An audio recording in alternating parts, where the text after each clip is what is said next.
Welcome back students to Shankar's Physics Tutorials. இன்னைக்கு நம்ம பார்க்க போறது 10th Samachi Science Physicsல Unit 3 Thermal Physicsல இருந்து thermal energyனா என்ன and then characteristics of thermal energy பத்தி தான் டீடைலா பார்க்க போறோம். இப்போ நம்ம பார்க்க போறது வந்து thermal energy. Thermal energyனா heat energy or simply heat அப்படின்னு சொல்லுவோம். இப்போ thermal energyனா என்ன?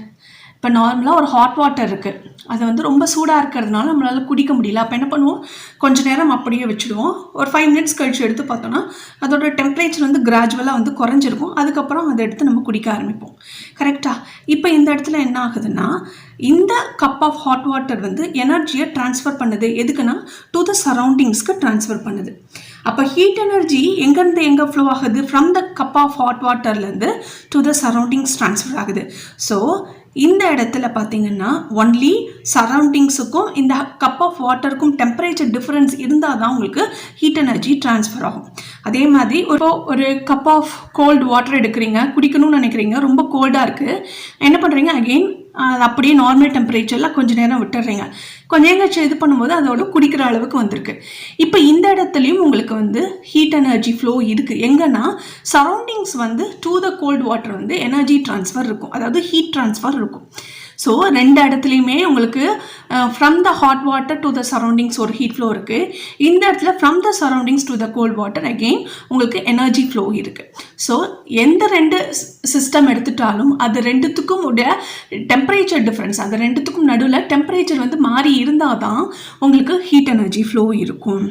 ஸோ ஹீட் எனர்ஜி அப்படின்னு சொல்லும் பொழுது என்னென்னா, ஒரு ஹாட் பாடி வந்து ஒரு கோல்டு பாடியோட கான்டாக்டில் இருக்கும் பொழுது ஒரு ஃபார்ம் ஆஃப் எனர்ஜி வந்து ஹாட் ஆப்ஜெக்ட்லேருந்து கோல்டு ஆப்ஜெக்ட்டுக்கு ட்ரான்ஸ்ஃபர் ஆகும். இதை தான் நம்ம வந்து தெர்மல் எனர்ஜி அப்படின்னு சொல்கிறோம்.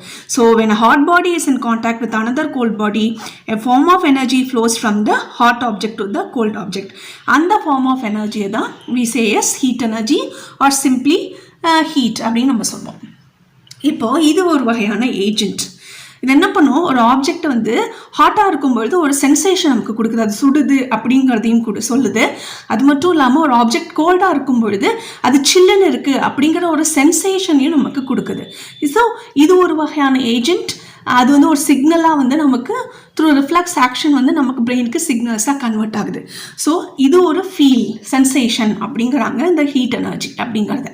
இப்போ ஹீட்டிங்னா என்ன அப்படிங்கிறத இப்போ பார்க்கலாம்.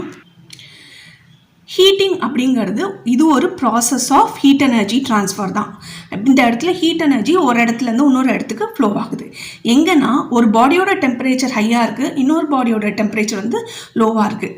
அப்படி இருக்கும்பொழுது ஃப்ரம் ஒரு பர்டிகுலர் பாடி அட் ஹை டெம்பரேச்சர்லேருந்து லோயர் டெம்பரேச்சர் உள்ள பாடிக்கு வந்து ஹீட் ட்ரான்ஸ்ஃபர் ஆச்சுன்னா அந்த ப்ராசஸை தான் நம்ம ஹீட்டிங் அப்படின்னு சொல்லுவோம். இப்போ process of heat energy transfer பற்றி பார்த்தோம், அது ஹீட்டிங் அப்படிங்கிறது பார்த்தோம். இப்போது what are the different ways of transferring heat. Heat energy transfer ஆகுது, ஆனால் அதில் உள்ள ப்ராசஸ் என்ன அப்படிங்கிறது தான் நம்ம பார்க்க போகிறோம். இப்போ டிரான்ஸ்மிஷன் ஆஃப் ஹீட் வந்து ஒரு ஆப்ஜெக்ட்லேருந்து இன்னொரு ஆப்ஜெக்ட்டுக்கு நடக்குது. அதில் different types of transmission of heat பார்த்தீங்கன்னா கண்டக்ஷன், கன்வெக்ஷன் அண்ட் ரேடியேஷன். இதை பற்றி என்ன அப்படிங்கிறத பார்க்கலாம். இப்போது இந்த கண்டக்ஷனில் பார்த்தீங்கன்னா மெஜாரிட்டி சாலிட்ஸில் தான் இந்த மாதிரி ப்ராசஸ் வந்து நடக்கும். இப்போ கண்டக்ஷன் பண்ணும்பொழுது ஹீட் எனர்ஜி ட்ரான்ஸ்ஃபர் வந்து from the higher temperature of the body to the lower temperature of the body or object வந்து நடக்கும். அப்போ டெம்பரேச்சர் ஹையாக இருக்கும் பொழுது அந்த ஆப்ஜெக்டில் இருக்கக்கூடிய பார்ட்டிகல்ஸோட கைனட்டிக் எனர்ஜியும் ஜாஸ்தியாக இருக்கும். ஸோ இந்த ஹை எனர்ஜி மூவிங் பார்ட்டிகல்ஸ் வந்து அந்த இன்பிட்வீன் அந்த ஆப்ஜெக்ட்குள்ளேயே, இப்போ இந்த மெட்டல் எடுத்துக்கோங்களேன், இந்த மெட்டலை நம்ம ஹீட் பண்ணுறோம், வேணா ஒரு சைடில் ஹீட் பண்ணுறோம்னு வச்சுக்கலாம். ஸோ இந்த சைடில் உள்ள பார்ட்டிகல்ஸ்லாம் ஸ்லோவாக அந்த ஹீட் எனர்ஜியை பிக்கப் பண்ணி அதோட எனர்ஜியும் கூட ஆரம்பிக்குது. அப்போ அதோட கைனட்டிக் எனர்ஜி ஜாஸ்தியாக இருக்குது. வேறஸ் இந்த இடத்துல பார்த்தீங்கன்னா அங்கே இருக்கக்கூடிய பார்ட்டிகல்ஸ் எலக்ட்ரான்ஸ் வந்து ஸ்லோவாக மூவ் ஆகிட்டு இருக்கும் பொழுது இந்த பார்ட்டிகல்ஸ் வந்து ஹை எனர்ஜி பார்ட்டிகல்ஸ் வந்து ஸ்லோவாக மூவ் ஆகக்கூடிய பார்ட்டிகல்ஸோட கொலைட் ஆகும் பொழுது எனர்ஜி ட்ரான்ஸ்ஃபர் நடக்கும். இந்த மாதிரி எனர்ஜி ட்ரான்ஸ்ஃபர் மூலயமா இந்த இடத்துல நம்ம சூடு பண்ணுறோம், ஆனால் த்ரூ அவுட் த மெட்டல் வந்து உங்களுக்கு வந்து என்ன ஆகுது, அந்த ஹீட் வந்து ட்ரான்ஸ்ஃபர் ஆகி ஒரு எண்டில் ஹீட் பண்ணும்போது அந்த இடத்துல அடுத்த எண்டில் தொடும்பொழுது we feel the sensation of the warmth or ஹாட்டாக இருக்குது அப்படின்னு சொல்லுவோம். ஸோ மெட்டலுங்கிறது ஒரு குட் கண்டக்டர். அதனால தான் வந்து மெட்டல்ஸ்லாம் ஜென்ரலாக எலக்ட்ரிசிட்டியில் கண்டக்ஷன் பர்பஸ்க்கு யூஸ் பண்ணுறாங்க. So not only it conducts electricity but also it transfers heat. Whereas insulators வுட்டெல்லாம் பார்த்தீங்கன்னா இது ஒரு வகையான இன்சுலேட்டர், கிளாஸ் இதெல்லாம் வந்து உங்களுக்கு ஒரு இன்சுலேட்டராக இருக்கும். ஸோ இதெல்லாம் புவர் கண்டக்டர்ஸ். ஸோ ஆப்ஜெக்டில் டூ டிஃப்ரெண்ட் ஆப்ஜெக்ட்ஸ் வந்து நடுவில் டெம்பரேச்சர் டிஃப்ரென்ஸ் இருக்கும் பொழுது உங்களுக்கு ஹாட் எண்ட்லேருந்து கோல்ட் எண்டுக்கு எப்போதுமே எனர்ஜி ட்ரான்ஸ்ஃபர் நடக்கும். This is in the case of metals. Okay, நார்மலாக ஒரு ராடை வந்து நம்ம சூடு பண்ணுறோம். ஓகேவா, ராடை சூடு பண்ணும்பொழுது ஒரு எண்டில் மட்டும் நம்ம வந்து தீயில காமிக்கிறோம், இன்னொரு எண்டு வந்து நார்மலாக இருக்கும்பொழுது கொஞ்சம் நேரம் கழிச்சு அந்த we feel the sensation of the warmth, சூடு வந்து நம்மளால உணர முடியும். ஸோ கண்டக்ஷன் வந்து ஜென்ரலாக சாலிட்ஸில் நடக்கும். இந்த கண்டக்ஷனுக்கு we need to have a material. இப்போ இந்த இடத்துல மெட்டீரியல் அப்படிங்கிறது இந்த இடத்துல மெட்டல் வந்து உள்ள இன்சைட் வந்து நிறைய ஆட்டம்ஸ் இருக்குது. அந்த ஆட்டம்ஸில் ஜென்ரலாக எலக்ட்ரான்ஸ் வந்து மூவ் ஆகிட்டே இருக்கும். ஓகே, ஃப்ரீ எலக்ட்ரான்ஸ் அப்படின்னு சொல்லுவாங்க மெட்டல்ஸில் பொறுத்த வரைக்கும். அந்த ஃப்ரீ எலக்ட்ரான்ஸ் வந்து அதோட வேலன்ஸ் ஷெல்லேருந்து வெளியே வந்து அது வந்து த்ரூ அவுட் த மெட்டீரியல் வந்து உங்களுக்கு மூவ் ஆகிட்டே இருக்கிறதுனால தான் இந்த மாதிரி மெட்டீரியல்ஸ் எல்லாம் நம்ம கண்டக்டர்ஸ் அப்படின்னு சொல்லுவோம். இதுக்கு வந்து மீடியம் ரொம்ப இம்பார்ட்டண்ட். ஓகே, ஒன்று it may be of any மெட்டல்ஸாக இருக்கலாம். அடுத்தது கன்வெக்ஷன்னா என்ன அப்படிங்கிறத பார்க்கலாம். கன்வெக்ஷன் பார்த்தீங்கன்னா ஜென்ரலாக ஃப்ளூயிட்ஸில் வந்து டேக்ஸ் பிளேஸ் அப்படிங்கிறாங்க. ஃப்ளூயிட்ஸ் அப்படின்னு சொல்லும்போது லிக்விட் அண்ட் கேஸ், இது ரெண்டுத்துலேயுமே உங்களுக்கு வந்து இந்த கன்வெக்ஷன் அப்படிங்கிற ப்ராசஸ் நடக்கும். இதுக்கும் உங்களுக்கு மெட்டீரியல் மீடியம் தேவை. இந்த இடத்துல சாலிட்ஸ், இந்த இடத்துல லிக்விட்ஸ் அண்ட் கேஸஸ். இப்போ நம்ம வந்து லிக்விடையோ கேஸையோ நம்ம ஹீட் பண்ணும்பொழுது அது எக்ஸ்பேண்ட் ஆகுது. ஜென்ரலாக சாலிட் வந்து க்ளோஸ்லி பேக்கடாக இருக்கும், அதோட ஆட்டம்ஸ் வந்து ஒன்னோட ஒன்று க்ளோஸராக இருக்கும். வேறஸ் லிக்விடோட ஸ்ட்ரக்சர் பார்த்தீங்கன்னா அதுக்கு ரெண்டுத்துக்கும் எவ்ரிதிங் நமக்கு தெரியும், எல்லா மெட்டீரியல்ஸுமே மேடப் ஆஃப் ஆட்டம்ஸ்ன்னு தெரியும். அப்போ அந்த ஆட்டமோட ஸ்பேசிங் பார்த்தீங்கன்னா உங்களுக்கு வந்து தள்ளி தள்ளி இருக்கும் in the case of fluids. in gases-ல பார்த்தீங்கன்னா இன்னும் கொஞ்சம் கூட ஆட்டம்ஸோட ஸ்பேசிங் வந்து ரொம்பவே ஜாஸ்தியாக இருக்கும். ஸோ இப்போ நம்ம ஹீட் பண்ணுறோம், லிக்விட் அண்ட் கேஸை ஹீட் பண்ணும் பொழுது அது என்ன ஆகுது, அதோட வால்யூம் வந்து இன்க்ரீஸ் ஆகுது. ஏன்னா இந்த ரெண்டு ஆட்டம்ஸ்க்கு இன்பிட்வீன் இருக்கக்கூடிய ஸ்பேசிங் இன்க்ரீஸ் ஆகிறதுனால இந்த பார்ட்டிகல்ஸ் வந்து என்ன ஆகுது, ஆஸ் சச் இந்த பாடி வந்து வால்யூம் இன்க்ரீஸ் ஆகுது. அப்போ அதில் இருக்கக்கூடிய பார்ட்டிகல்ஸ் என்ன ஆகும், ரொம்ப ஃபாஸ்ட்டாக மூவ் ஆக நிற்கும் பொழுது அதோட கைனட்டிக் எனர்ஜியும் ஜாஸ்தியாக இருக்கும். ஸோ ஒரு ஆப்ஜெக்டோட வால்யூம் இன்க்ரீஸ் ஆகும்பொழுது அதோட டென்சிட்டி என்னாகும், ஆட்டோமேட்டிக்கலாக குறையும். உங்களுக்கு டென்சிட்டினா தெரியும், mass by volume. So density and volume வந்து இன்வர்ஸ்லி ப்ரொபோர்ஷனல். ஸோ வால்யூம் கூட கூட உங்களுக்கு டென்சிட்டி குறையும். ஸோ இந்த டென்சிட்டி குறையிறதுனால இந்த ஏதோ ஒரு பார்ட்டிகல் லிக்விடாக இருக்கலாம், கேஸாக இருக்கலாம், கேஸ் எடுத்துக்கலாமே. இப்போ வந்து ஹீட் பண்ணுறோம், ஹீட் பண்ணும்போது எக்ஸ்பேண்ட் ஆகிறதுனால வால்யூம் இன்க்ரீஸ் ஆகி டென்சிட்டி குறையுது. அப்போ என்ன அர்த்தம், இப்போ நான் இந்த இடத்துல வந்து நான் ஹீட் பண்ணுறேன், இதை சுற்றி நிறைய கேஸஸ் இருக்குது. அப்போது நான் ஹீட் பண்ணும்பொழுது இந்த எனர்ஜி வந்து ட்ரான்ஸ்ஃபர் நடக்கும். அப்போ இங்கே இருக்கக்கூடிய கேஸ் மாலிக்யூல்ஸ் ஃபஸ்ட்டு ஹீட்டப் ஆகும். ஹீட் ஆகிறதுனால அதோட டென்சிட்டி குறையிறதுனால என்ன ஆகும், இந்த ஹாட் ஏர் வந்து மேலே ரைஸ் ஆக ட்ரை பண்ணும். இப்போ மேலே என்ன இருக்குது, கோல்ட் ஏர். இந்த கோல்ட் ஏருக்கு வந்து பார்த்தீங்கன்னா டென்சிட்டி வந்து ஜாஸ்தியாக இருக்கிறதுனால இந்த கோல்டர் பாடிஸ் வந்து அகெயின் கீழே டவுனுக்கு வருது. அப்போ இது ஹீட் ஆகுது. இந்த மாதிரி ப்ராசஸ் வந்து கண்டினியூஸாக நடந்துகிட்டே இருக்கும். இதே ப்ராசஸ் தான் நார்மலாக நம்ம வீட்டில் ஒரு பாலோ ஒரு அல்லது வாட்டரோ நம்ம ஹீட் பண்ணும் பொழுது கீழே இருக்கக்கூடிய இந்த பேனில் வந்து வாட்டரோ ஏதோ எடுத்துக்கலாம். ஸோ இங்கே வந்து உங்களுக்கு ஹீட் பண்ணும்பொழுது ஃபஸ்ட்டு வந்து வெசல் வந்து ஹீட்டப் ஆகும்.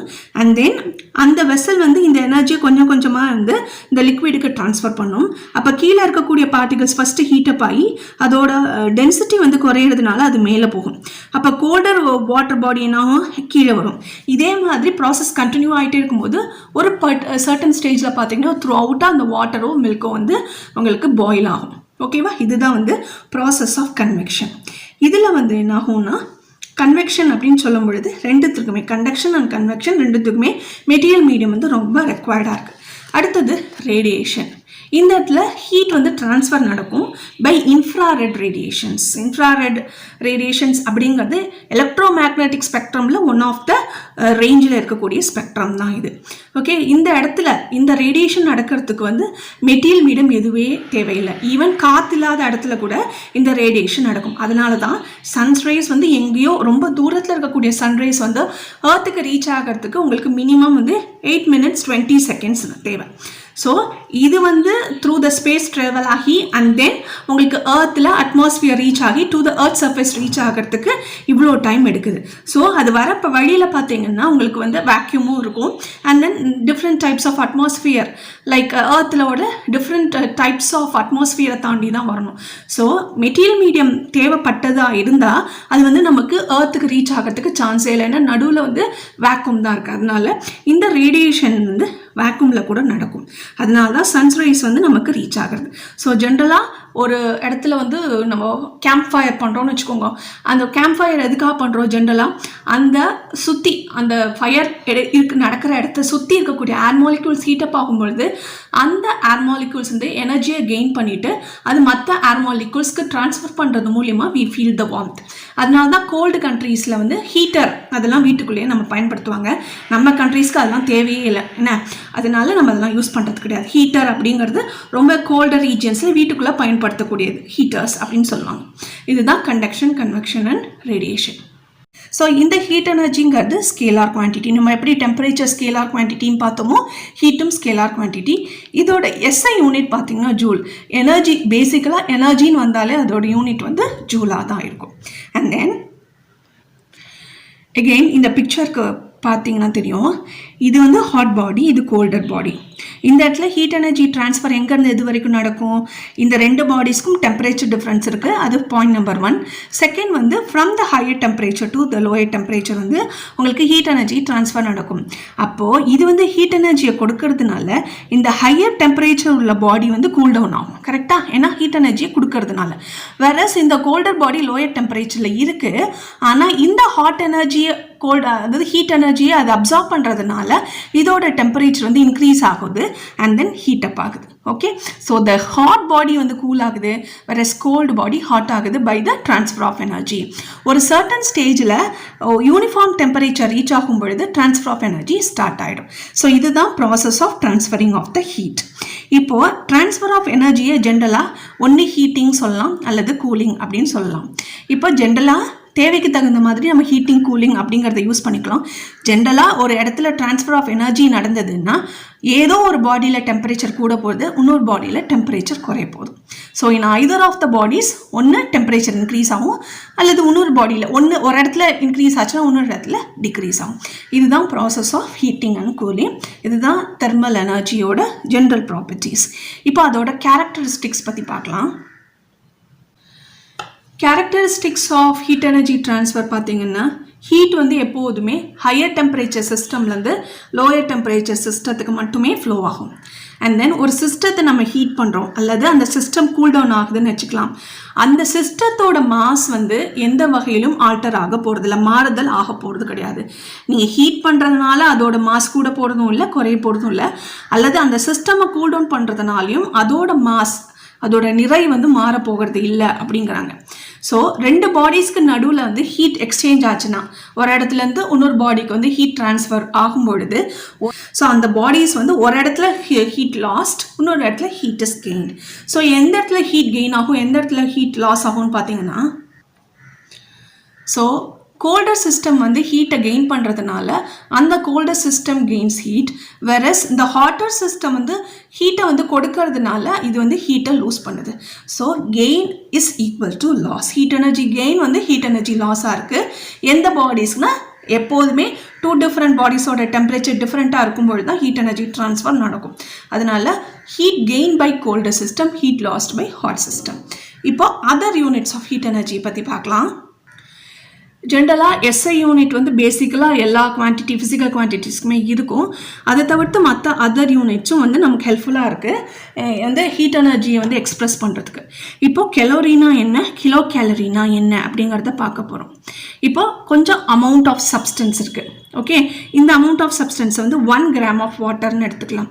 இந்த 1 கிராம் ஆஃப் வாட்டர் வந்து நார்மல் டெம்பரேச்சரில் இருக்குது. இப்போ நம்ம வந்து இதோட டெம்பரேச்சரை 1 டிகிரி நம்ம ரைஸ் பண்ண ட்ரை பண்ணுறோம். ஸோ 1 டிகிரி செல்சியஸுக்கு இந்த 1 கிராம் ஆஃப் வாட்டரோட டெம்பரேச்சரை ரைஸ் பண்ணணும்னா எவ்வளோ அமௌண்ட் ஆஃப் ஹீட் எனர்ஜி தேவை அப்படிங்கிறது தான் கெலோரி. புரியுதா? அதே இது கிலோ கேலரி, கிலோனாலே உங்களுக்கு 1000, அதாவது 10 பவர் 3ன்னு அர்த்தம். ஸோ 10 பவர் 3ங்கும்போது கிலோ. இப்போ 1 கிலோகிராம் ஆஃப் வாட்டர் எடுத்துக்கோங்க. இதோட டெம்பரேச்சரை 1 டிகிரி செல்சியஸ்க்கு நான் ஆக்சுவலாக இந்த டெம்பரேச்சரை விட 1 டிகிரி செல்சியஸ் ப்ளஸ் இன்க்ரீஸ் பண்ணும்பொழுது அதுக்கு தேவையான அமௌண்ட் ஆஃப் ஹீட் எனர்ஜி எவ்வளோன்னா அதுதான் கிலோ கேலரி அப்படின்னு சொல்கிறாங்க. தேங்க்யூ ஃபார் வாட்சிங் திஸ் வீடியோ. இந்த வீடியோ யூஸ்ஃபுல்லாக இருந்தால் சேனலுக்கு சப்ஸ்கிரைப் பண்ணுங்கள், வீடியோஸை ஃப்ரெண்ட்ஸுக்கு ஷேர் பண்ணுங்கள், லைக் பண்ணுங்கள். தேங்க்யூ. ஓகே.